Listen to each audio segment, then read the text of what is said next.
All right, we're live. So excited. Good morning, good morning, good morning. Today I'm going to be doing a heart-to-heart conversation with Steph Magenta. We've just been having a little chat before pressing record, and Steph is a shamanic practitioner, but first and foremost, she's a breathwork facilitator and teacher. So welcome, Steph.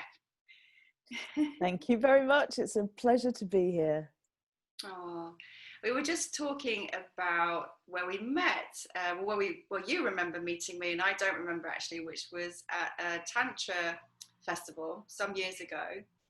And then our paths have kind of been going in parallel. I've been aware of you, but we haven't really connected. And then something prompted me to reach out to you recently. And when I went onto your website to explore more about, what you're offering the world at the moment, I just had such a strong knowing that I had to reach out to you and see if you'd be up for having a conversation.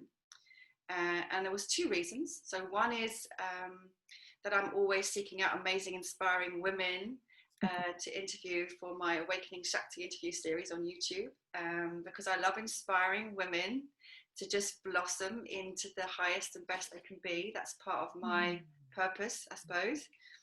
And also because of your work with breath and that sense that I had at the time, because of everything that's going on around us at the moment, of the importance of the breath. So yeah, would you like me to speak to that a little bit? I'd love to, Steph. The first thing that I wanted to say is I really love how you phrase that about encouraging women into blossoming into being their full selves. What a beautiful expression. And actually, that's a huge part of why I do what I do. And I work with men as well, but my primary focus for many, many years has been women. And now through my work, which has become very, very focused and streamlined, it's all about the breath. And the reason that I make it all about the breath is because the breath is such an embodied practice that we don't have to depart from our bodies. We don't have to hand over our personal authority. We can down-regulate and up-regulate ourselves when we're in held space with a good teacher or practitioner. And I've seen such incredible things being healed through the breath. And it's one of the reasons why I personally am finding things so distressing at the moment with this limitation of the breath. And it's hard to have these conversations without it becoming political. Right. And within the political, we find ourselves polarized. And in the polarity and in the polarizing, we find ourselves attached into this is what's happening or that's what's happening, and I'm right and I'm right. Yeah. And I find that really, really uncomfortable. Yeah. And for me, everything comes back, and this sounds wishy-washy woo-woo, but everything comes back to love, compassion, understanding. But in relationship with the breath, there are things that are actually giving me a lot of cause for concern in what we're seeing at the moment. Right. Well, I concur with everything that you've said, and as we're connecting more now through conversing, I can just really feel my heart. So I don't care if that sounds woo-woo, that's what I feel, and I'm going to speak from that, because actually my belief is the world needs open hearts right now. And I'm going to bring that and invite more people to bring that. It's a vulnerable thing, but it's also the most powerful thing. And so we don't need to be political, but you're welcome to be, because I don't want it to censor anybody. If you just speak from your own experience as a breathwork practitioner and facilitator and teacher, though, about, the impact of this, that's really going to be important for people to hear, I think. Yeah, thank you for that. The first thing, beside the psychology of the lack of connection and the inability that we've got to kind of really read people's expressions, human beings need connection. And we also need a sense of safety. It's one of the prerequisites of healing trauma. And I believe that not only, I mean, you know, when I see what I see in my breathwork sessions, before all of this happened, Yeah. most human beings carry trauma on some level, whether it's big T or little t trauma. Yeah. And seeing what gets released is huge. And at the moment, I'm really super conscious of the fact that there is a collective trauma imprint that's being laid down so deeply that, yes, talking about my heart, it's kind of like, oh my gosh, you know, children who never knew what it was to withdraw and recoil and step back into being fear are living in that now. Yeah. You know, one of my closest friends had an experience recently where she went to see her nephew, who's always just rough and tumbled with her and played rolling around the floor and really enjoyed that. And she went to connect with him. I can't touch you. And she was so shocked and so deeply saddened. And because the message is getting in everywhere. Yeah. So on the one level, there's this reading of humanity through expression and the face that's being covered. But in terms of the breath, Yeah. human bodies are designed so perfectly to do everything that they need to do. We, you know, we eat, we digest, we release what we don't need, we assimilate. Yes, of course, lots of things are put into our bodies that then we can't deal with because of the way our water systems are, our food systems are, our pollution in the air, everything else. So we need a certain level of consciousness to remain healthy. But just the simple act rather of breathing, when we breathe out, we're releasing the carbon dioxide, we're releasing the toxic substances that the body doesn't need. And when we breathe in and we take in oxygen, just like the rainforest does, just like the earth does, it's a breathing organism, and we're part of that. And so when suddenly a part of that is restricted and we're breathing back in our own toxic waste, which can't then escape, and you know, there's a huge debate around masks and their effectiveness anyway, but on the simple level of, here's this barrier, I'm breathing back in. And what I'm seeing happening more and more on the streets is that not only in public places and shops where people are being asked to wear them, but now people are getting so acclimatized that they're wearing them walking down the street, they're wearing them in their cars. Yeah. And it really concerns me. You know, I carry a pulse oximeter which measures the oxygen saturation in the blood, because I'm geeky about this kind of thing. I'm curious about this kind of thing. And there are so many questions that I have around this, because, you know, what we're currently experiencing is often called happy hypoxia, as in COVID creates a certain drop in our oxygen saturation levels in the blood, but we're not aware of it because it's coating, in theory, this is what we're being told, that it's coating the nerve endings and the receptors. And so we're not aware that our blood oxygen levels are dropping to a danger level. And so what happens then is the more people are wearing these masks, I can't see the logic in, well, actually, we need to breathe in more oxygen, not less. Exactly.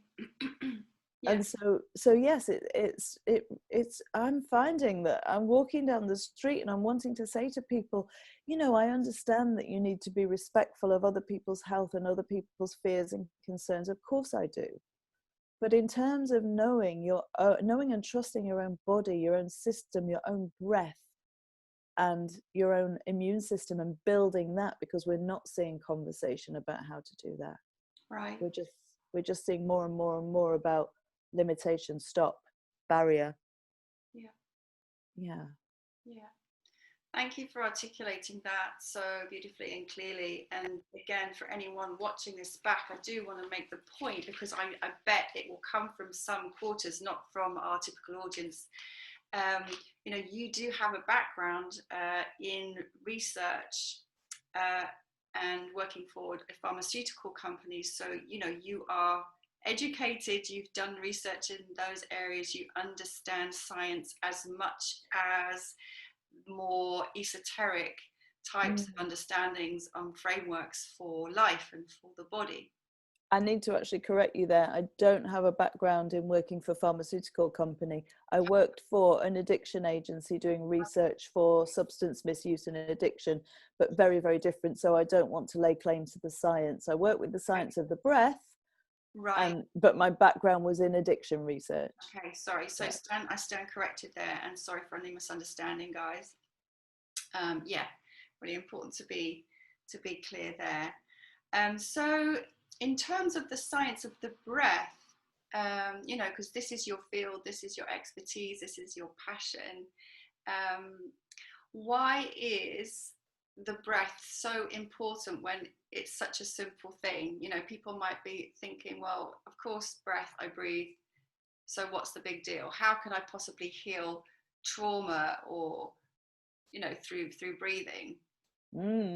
Well, it's a kind of like, it's the great mystery, really. And, you know, to put this in a context, my background was also in 20 years of running my own juice bars and clean food cafes. So I have a lot of interest and investment in nutrition and the body in general, health and well-being in general, a very holistic background. Right. And so when I talk about detoxing, people used to often come in and say, oh, but we've got a kidneys and a liver to detox. Why would we need to do, for example, a green juice cleanse? Or why would we need to do a detox system? And it's kind of like, because our kidneys and our livers get overloaded and they need some help, you know, so yes, we've got those things that are our detox system, but we're piling so much in that they need some help. And it's the same with the breath, you know, and our lungs. We're breathing in and we're kind of taking in so much stuff that many people are either chronically under breathing or chronically over breathing, hyperventilating or hypoventilating, as in, you know, the ideal on a day-to-day basis is that, yes, we breathe in and out through the nose and not the mouth. That we should be, if you look at Buteyko and Patrick McEwen's work, these are pioneers in the field of healthy breathing patterns. You want deep conscious breaths in and out through the nose. So it would really be. And the more we do that, the more, even I'm doing it now, as I'm doing it, I can feel my nervous system just going, because suddenly we're connecting consciously to the breath. Most people are either rushing around, breathing in kind of mouth slightly open. You see it on trains and planes when people fall asleep and they're, oh, that's so unhealthy. Because going back to the human design, you know, we've got these filters in our noses that extract anything that we don't need, and pollens and pollutants and everything else.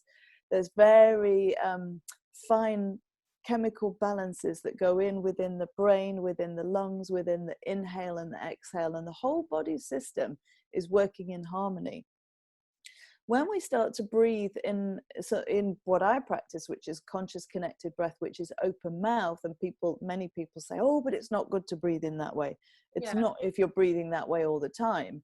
But if you're breathing that way in a contained session with the purpose of healing, what it tends to do is it will activate the sympathetic nervous system, because you're basically over breathing. So your oxygen levels increase dramatically. Your carbon dioxide levels will stay low because they're not getting the chance to come back up again, because there's no receptors in the body for oxygen.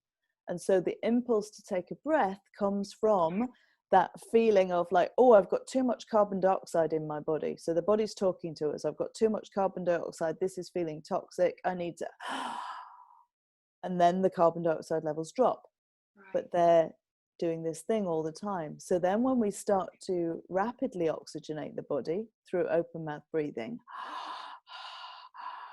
the carbon dioxide levels drop, the oxygen level increases, the sympathetic nervous system starts to go, oh, there's something happening here. Is that the fight or flight one or the other one? I always forget, I get them mixed up. It's the fight or flight. Yeah, so the sympathetic is the fight or flight. Okay. And so it creates effects in our body, which you would expect in fight or flight, which is that, you know, kind of certain systems shut down because you don't need to be digesting, you don't need to be doing anything else, you're preparing for something that's coming towards you. And that creates in and of itself kind of a lot of cellular and body memories where we have repressed emotions, feelings, trauma, shock. Okay. Animals in the wild will go and, you know, looking at the way that you really embrace movement, animals in the wild will go and move the Yeah. body if they've experienced shock or trauma, and we don't. So we're holding all this stuff in. So typically what we see in a breathwork session, particularly for people who've experienced trauma where they've never had the chance to verbalize or release it, is there are certain belts of tension within the body, ocular, around the mouth, around the diaphragm, the chest, around the midriff, the lower diaphragm, excuse me. And when we start to breathe in this way, everything starts to get activated. And so I see with people with extreme trauma a lot of the time that the jaw will start involuntarily, like it does when you're in shock. Anybody who's experienced shock will know that that adrenaline surge that comes as it releases creates this shivering in the jaw, and the body can contract. And the body goes into this kind of remembrance. And of course, the mind then goes, I don't like this. This is uncomfortable. I don't like what's happening. And if you can, with a safe and trained facilitator, very important part, safe and trained facilitator, who knows how to work with trauma, then that can be held and contained, and you can be met in that place in a way that becomes empowering.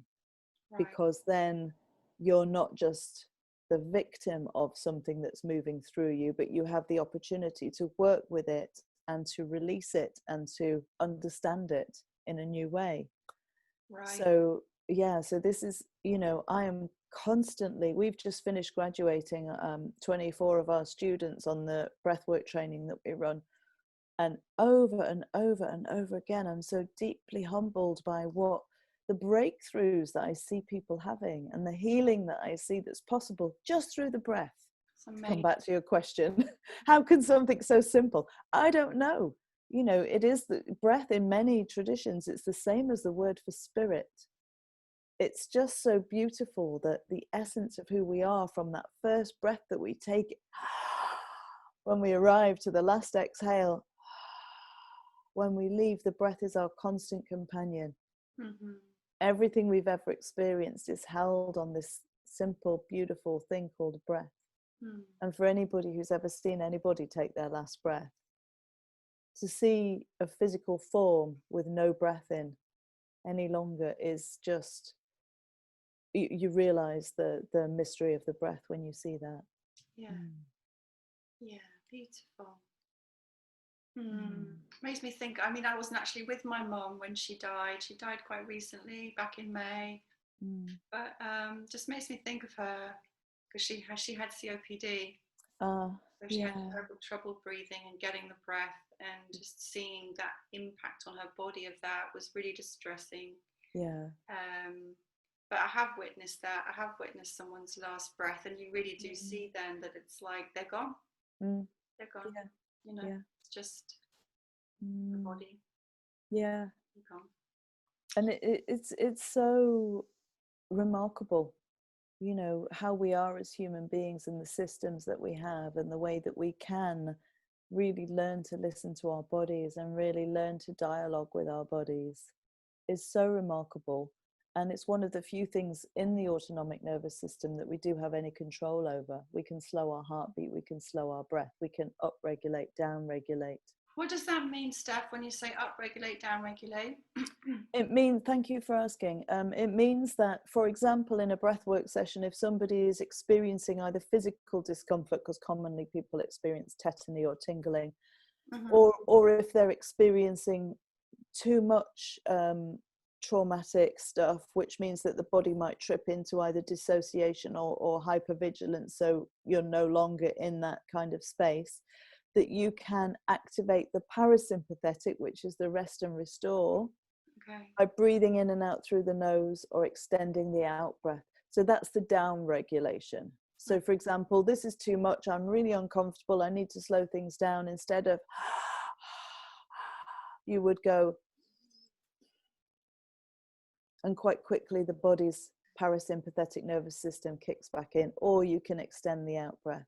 And then upregulating simply means that at the point that you feel, okay, I'm okay now, I can venture towards one of my tender edges or my vulnerabilities that you mentioned in the beginning. Then you can increase the breath again and the body will start becoming activated. So basically, by learning how to develop that relationship and that mastery and that self-awareness, you can modify your own breathing so that you can work with it to bring about healing and health and well-being. So I've got two questions that follow on from that. One is, I guess I have to ask, is there, because talking about trauma, and I agree with you that pretty much everyone has got trauma on some level. I've actually just been reading this book called Patriarchal Stress Disorder by Valerie Ryan, and it's amazing, and it's made a real impact on me in her, her theory that basically everyone, but she's addressing women, will have the impact of growing up in a system that's suppressive, and it's completely unconscious, but there will be minor traumas that are part of just being in the system. And I can so relate to that, as well as more overt forms of trauma myself, but what about, is there a risk of re-traumatizing when you're doing something like this, because you're going sort of straight, you're bypassing the conscious mind really and going straight to the embodied cellular memory? Well, I mean, that's a great question as well, and it's why I stress so much in my work and in our training that it's, people think that because it's the breath, it's really simple. I've seen what people are doing. I'm just going to go and run a breathwork session for my friends, or anybody can do that. And then they may gather a group of people in a room. Maybe they're already working in the healing field, so they just think, yeah, I'm going to bring the breath in, but they haven't got any experience in the ab reactions, the contraindications, one of which you've mentioned with your mum, COPD, things like that, epilepsy, heart disease, schizophrenia and psychotic episodes. All of these are contraindications for active breath patterns like the conscious connected breath. Right. And so as we start to activate the body in that way, and the trauma surfaces, if somebody hasn't had training in the psychology of trauma, developmental trauma, ethics, boundaries, consent, touch, and doesn't, this is important part as well, that they haven't done their own inner work to the level where they can competently and safely hold that without either getting overactivated. There's a saying, you can't get somebody out of a swamp by stepping into it. So a lot of people who consider themselves to be empaths, for example, will want to go in and stroke and touch in a way that actually is not appropriate when somebody's discharging trauma. But the safe holding and the knowledge of how to hold that means that people won't be re-traumatized. So yes, you can very easily re-traumatize somebody if you don't have appropriate training. Thank you for clearing that up. Yeah, I think that's really important. And I was actually thinking of someone I know who might have had that kind of experience. So kind of asking for that person. Yeah. And of course, then I want to ask you, Steph, like, how did you get into breathwork and all that you do yourself?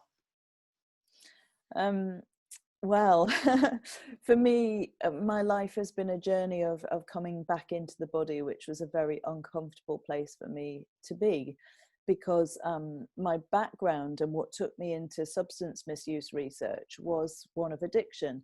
So I was, many, many years ago now, when I was only 18 years old, I was living in London, and I was just around a lot of petty crime and then to some extent much more significant crime scenes. And I was lost, basically. I kind of was reenacting earlier traumas from my childhood, although I didn't know that at the time. And I got involved in sex work, and I got involved with drugs, and I became very, very heavily addicted to heroin. And so I was numb. I was numb through my work. I was numb through the drugs, because obviously heroin is morphine based, so that in itself is numbing. But then the work I was doing, it was just this vicious circle. I didn't want to feel. I was actually profoundly in love with the man that I was with at the time, who was, heavily involved in crime himself. But at that time, I was young, I was naive, I just thought he was wonderful. And then when he started betraying me and all of the stuff that was connected with that was coming in, and I was heartbroken. I just didn't want to feel anything. So I really successfully numbed myself. And as I say, that goes back even further. Can I And ask so, about that? sure.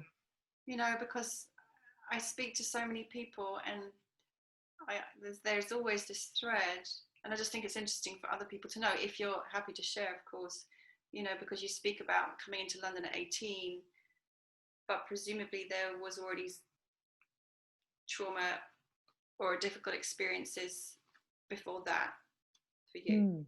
Mm, mm. There were, and it doesn't, I don't feel it particularly serves your audience or me to go into what they were, but yes, they were already there. Sure. And I think, you know, when we're that age, like, you know, when we're going through adolescence and puberty, and we're that age, and there's so much peer pressure, and there's so much awakening of our sexuality, our sexual energy, where there are any distortions, whether they've come from being young, whether they've come from abuse, whether they've come from just a kind of harshness around that natural blossoming. And we don't have rites of passage in our culture, so I feel like we're often left just floundering. You know, girls, the pressure that you're talking about, that book, the Patriarchal Stress Disorder, which I haven't read, it sounds really interesting, but you know, what we are conditioned and programmed with around intimacy, sexuality, love, relationship, and all of that, it's just a sea of misinformation and confusion and pressure. Yeah. Body dysmorphia, Yeah. nothing about self-love, self-compassion, self-care, really accepting ourselves as we are. So we don't learn that. Yeah. And so compound that with any pre-existing, you know, trauma that's there from being young, and you just got this kind of complete lack of self-authority Yeah. and lack of awareness, which is what I had. And so it was easy for me to, I think we're all looking for tribe. I was looking for tribe, and I found it in the Manchester gang scene, and I found it in other places. Really, that's all I was looking for, connection and tribe. I just so happened to find those edgy people in those edgy places quite exciting, because I'd grown up with so much restriction and repression in other ways, and control, that I needed to break out. You know, in my shamanic practice, we talk about this, that young people, young boys especially, they're seeking edgy experiences and danger, because they're not sent on vision quests, because they're not sent into the wilderness to go and meet themselves without any of the trappings and trimmings that they have in their comfort. So they have really short childhoods and really long adolescence. And in shamanic practice, that's seen as really unhealthy. And the same for girls. You know, we don't have these rites of passage that support us. And so, yeah, so for me, it was, I guess, no surprise that I just got lost in everything. You know, I was just living my life, but these were the things that were coming towards me, that were taking me more and more deeply into a disconnect from my body, from my sense of self and my personal authority. Didn't even know what that was. Right. I really love that you've used that phrase, actually, self-authority, because it's kind of synchronizing up with work that I'm doing myself right now, which is all about my inner authority. And how do I know when I'm operating from my inner authority? Where is it in my body? How do I feel it? Making decisions, making choices moment by moment. And, you know, sort of going a level deeper into that in my own life and work at the moment. So it's really resonant, that word, that phrase. And then I was just watching a short video clip this morning with somebody talking about the current situation, and you know, the need for us to reestablish inner authority at this time. And I guess that kind of dovetails for me with the knowing that can't be if we're dissociated. Like, we have to be in the body to establish that. Yeah. Can you say more about that? Well, yeah, I can actually, and that's another great observation, because as I've come into my body and taken all of the years of healing, any kind of personal stories and trauma, to land in my body comfortably, I can easily detect when I'm going against myself. I feel when I'm going against myself because something is off. And all of this stuff that we're being bombarded with on a purely intellectual, knowing level, things aren't matching up, things aren't making sense. And so, of course, there's that discord and disharmony in my system because I'm going, but that doesn't make sense and that doesn't feel right. And so the more we cut off from that because we don't understand what's happening, you know, oh, but I'm being told that this is what I need to be doing, and I'm being told that that's what I need to be doing, but I feel that this is what I need to be doing, and I feel that that is serving me better. There's instantly this disconnect again. And so there's a lot of confusion. So it's no wonder we're seeing that manifested globally at the moment, that there's confusion everywhere. People don't know what the hell is going on, you know. Yeah.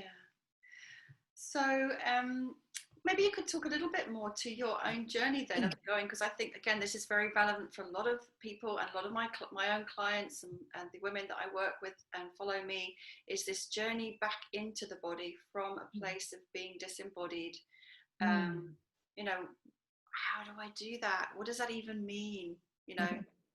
Yeah, I mean, I say to people, when people say to me, oh, but look at what you're doing now, you're really living your purpose and you're teaching breath work, and, you know, I feel that I'm living my dharma now, but then, you know, I consider myself to be an elder as well. So that's the point, that it's like, it's easy to give ourselves a hard time, to feel that we're not getting to where we should be quickly, that we're not healed quickly enough. And I say, well, this has taken me 20 plus years more of just, you know, it started with juicing. It started with an awareness of just the basic fundamentals of how I was nourishing myself. I started going to 5 rhythms and using movement practices, which I hated the first time I did it. I was like, oh my God, this is crazy. I just want to get out of this room. And yet something in my body started to very slowly wake up, you know. And so in simple movements, I would go, oh, I recognize that movement. I've done that before, trying to get somebody off. And it was literally that the body was reenacting these memories. And so I just kept showing up and I just kept doing it, doing the work. So I've used talk therapy, I've used movement therapy, I've used nutrition, I've used massage, I've used homeopathy. I remember my first ever remedy was hydrogen, which is when you can't land in the body because it's up there. So it was like, oh, interesting. And I took it and I was just really like, oh, I was bumping into things. I bumped my car a couple of times. I would bump my body because I was so out of my body, and the hydrogen as a homeopathic remedy was bringing me into my body in ways that I didn't know. That was the beginning, which is, well, it was after my first child, so like almost 30 years ago now. And ever since then, I've just continued. I regularly have body work. Right. People used to say to me, you know, oh, that sensation, where do you feel it in your body? I'd be like, I've no idea. I don't know what you're talking about. Right. Because I didn't know how to feel in my body.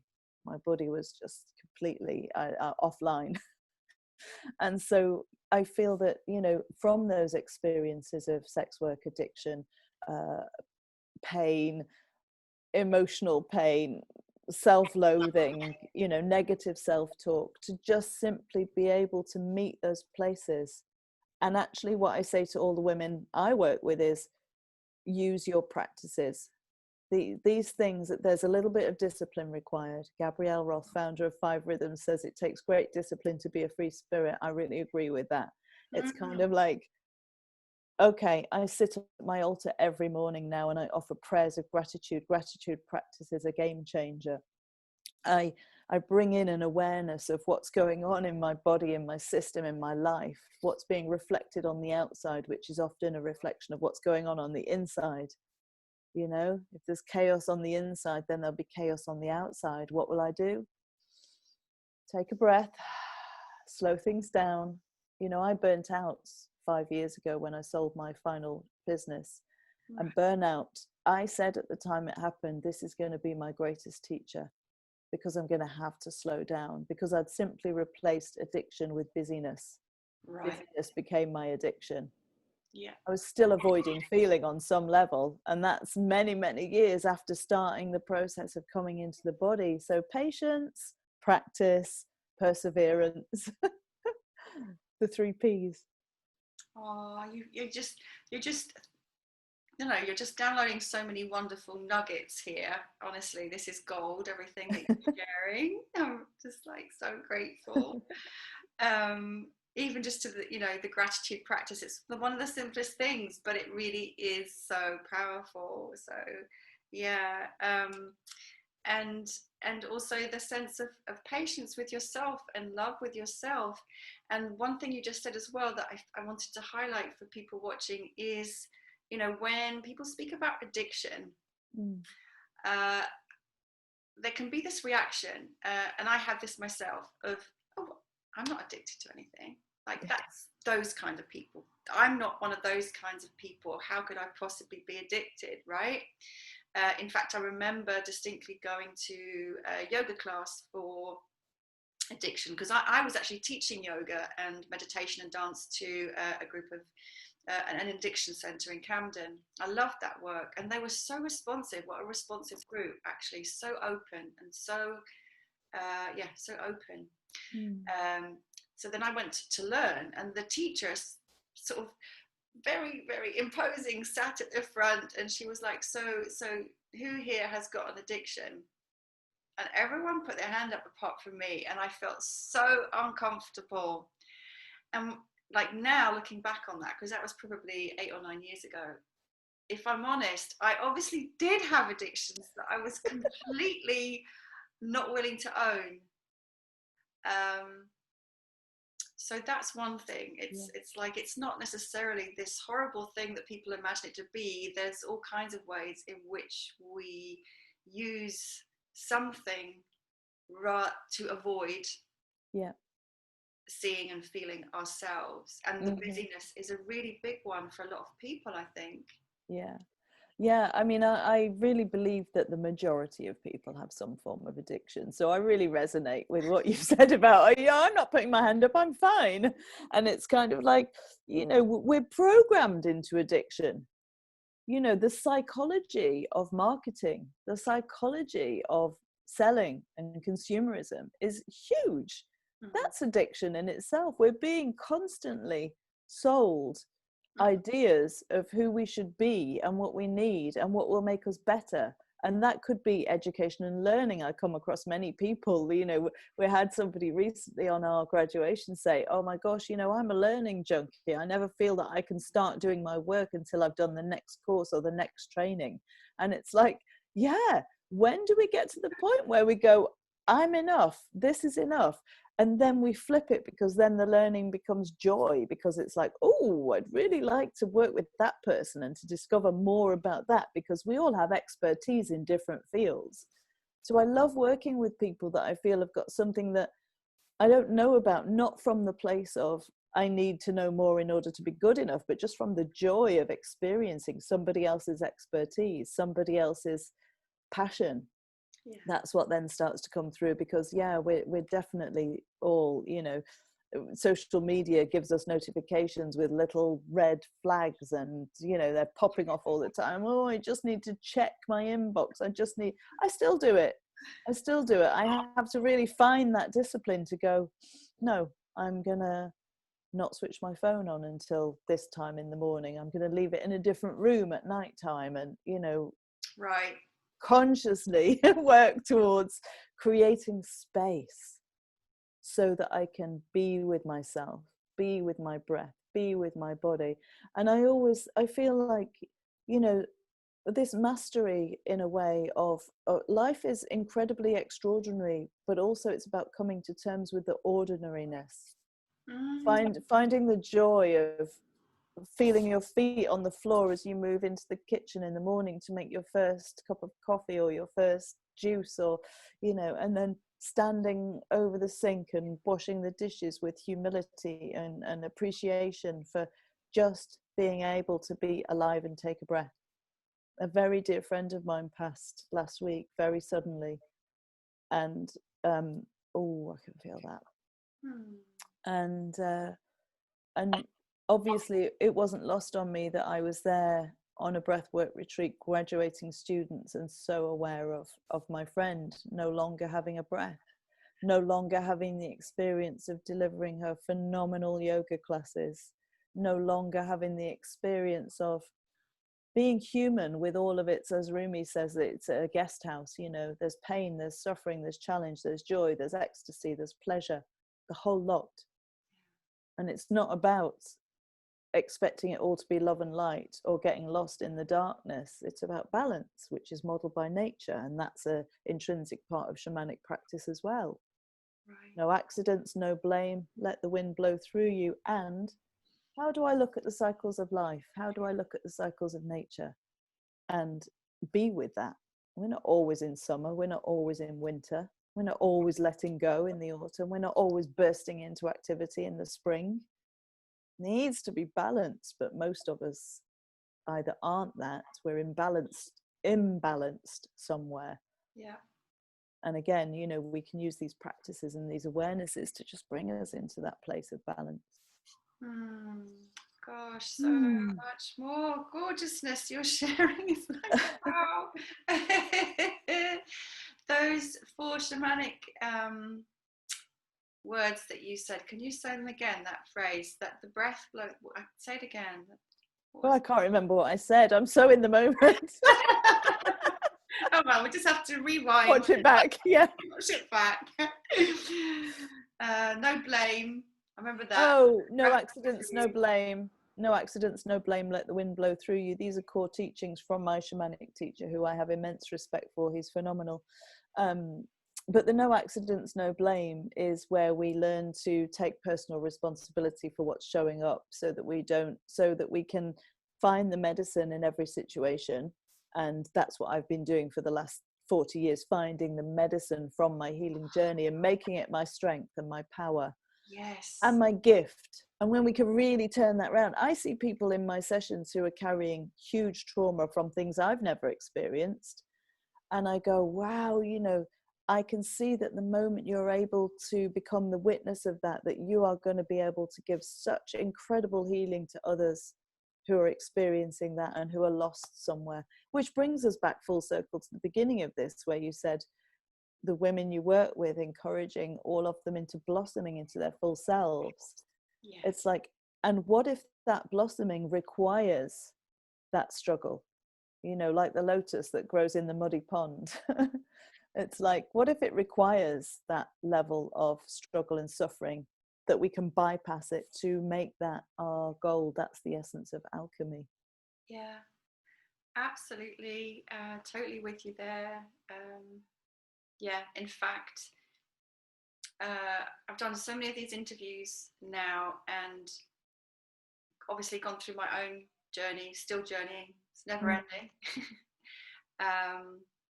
That phrase, the gift, is just continually coming through, and that the gold is always there, and it's just on the other side. You just can't see it. Yeah. But they're one. Yeah. You know? Yeah. That's so confirmed for me. It's without a doubt, without a shadow of a doubt. I wanted to kind of begin to kind of wrap up now. I'm also aware of your time, although I feel like we could just go on. This is just amazing, really. A few final questions. So from the beginning to now, from that point where you spoke back to when you were 18 and really, experiencing that addiction and those difficulties and challenges, to this point in your life, is there one thread somewhere along that has sustained you, or you feel there's been some guidance? Yeah. My mum, God rest her soul, when I was younger, said to me, there's always an inner voice, Steph, that you will not be able to ignore, that will tell you where your truth is.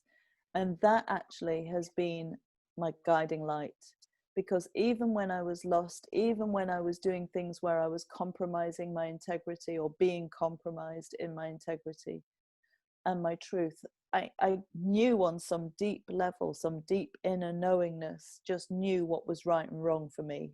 You can call it your conscience, my inner barometer, whatever you like. And I always knew. I might have been able to ignore it for a while, sometimes for longer whiles, but that's been the key thread, which ironically is that sense of what we've been talking about, that inner knowing that where then when we go against ourselves, and I believe that this is the root of illness for so many people, that illness isn't something that just happens to us. Yes, it does for some people, but a lot of the time illness is something that comes from this repeatedly going against ourselves, or from lack of awareness or ignorance on some level of what we're doing to ourselves. So that's been, I think, the core thread. And just this absolute, I've always had actually a kind of innocent, sweet, many used to call it naive, but now I see it as a strength, because actually it's not naivety, it's more about my willingness to live in my heart. And the shamanic path is called the way of the heart, the beauty way, the good red road. And it's not a shameful thing to live by the heart, it's a beautiful thing. It doesn't make us weak, it makes us strong. Because a strong heart, not a sickly, soppy heart, but a strong heart is power. That's where real power is. Yeah.